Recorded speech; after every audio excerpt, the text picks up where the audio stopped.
শিলিগুড়ির কুমোরটুলিতে photo video করতে হলে দিতে হবে টাকা। দুর্গাপুজো আসতে মায়ের প্রতিমার সাথে ছবি ভিডিও করতে ভিড় লক্ষ্য করা যায় কুমোরটুলিতে। তবে এই ফটো ও ভিডিওর জন্য সমস্যায় পড়তে হয় মৃৎশিল্পীদের, এমনটাই জানালেন শিলিগুড়ির কুমোরটুলির মৃৎশিল্পীরা। শিল্পীরা জানান, ফটো ও ভিডিওগ্রাফারদের বারবার মানা করা সত্ত্বেও তারা ভিড় করে ঢুকে পড়েন তাদের কারখানায়, যার ফলে তাদের যেমন কাজে সমস্যা হয়, তেমনি অনেক সময় ক্ষতিগ্রস্ত হয় তাদের তৈরি করা মূর্তি, যা ঠিক করতে তাদের উপরি খরচা বহন করতে হয়। ফলে এই সমস্ত সমস্যার হাত থেকে রেহাই পেতে শিলিগুড়ি কুমারটুলির মৃৎশিল্পী নীলু পাল তার কারখানায় বোর্ড লাগিয়েছেন। 20 থেকে 30 মিনিট সময়ে ফটো 100 টাকা, ভিডিও 500 টাকা।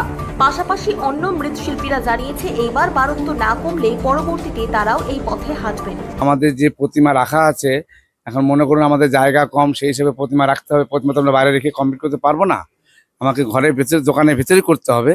তো এখন ধরুন আমরা যেভাবে চাপিয়ে রেখে আমরা যেভাবে কাজ করি, সেটা আমরা সাবধানে কাজ করি যাতে না ভাঙে। আর যারা মনে করেন কোনো বাইরের থেকে কোনো ছেলে মেয়েরা যারা দেখতে আসে ঢুকে পড়ে, ওই সব হাত হেলমেট এবং মোবাইল তো হাতে ব্যাগ ট্যাগ নিয়ে ঢুকে পড়ে, ভাই সাবধানে ঢোকো, ভেঙে যাবে। এই একজন ঢোকো, এই আমরা একটু দেখেই চলে যাবে, এই করে দেখার নাম করে সব 5জন 7জন ঢুকে যাবে, ফটো উঠাবে এদিক থেকে ওদিক থেকে, ওর এদিক থেকে ভেঙে দেয়, ওদিক থেকে ভেঙে দেয়। হয়তো আমরা অনেক সময় খেয়াল করি না, রে ওরা তো ভেঙে দিয়ে চলে গেলো, কাকে ধরবো? অনেকে যদি দেখতে, দাদা তুমি তো এটা ভেঙে ফেললা, বলো না দাদা আমি তো ভাঙিনি, আমার তো লাগিনি, ওর হয়েছে এই করে আস্তে আস্তে বেরিয়ে যায়।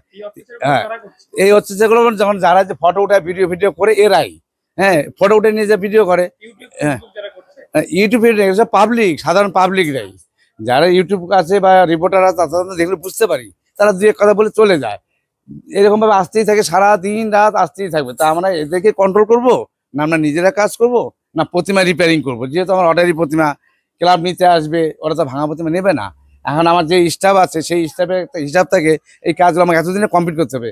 যখনই ভেঙে টেঙে যায় তখন তো আমার কাজটা বেড়ে গেল, তার জন্য আমার স্টাফ খুঁজতে হয়। এটা তো মানে চলছে তো, এখন বছর 2-3 বেড়ে গেছে, আগে এতটা ছিল না।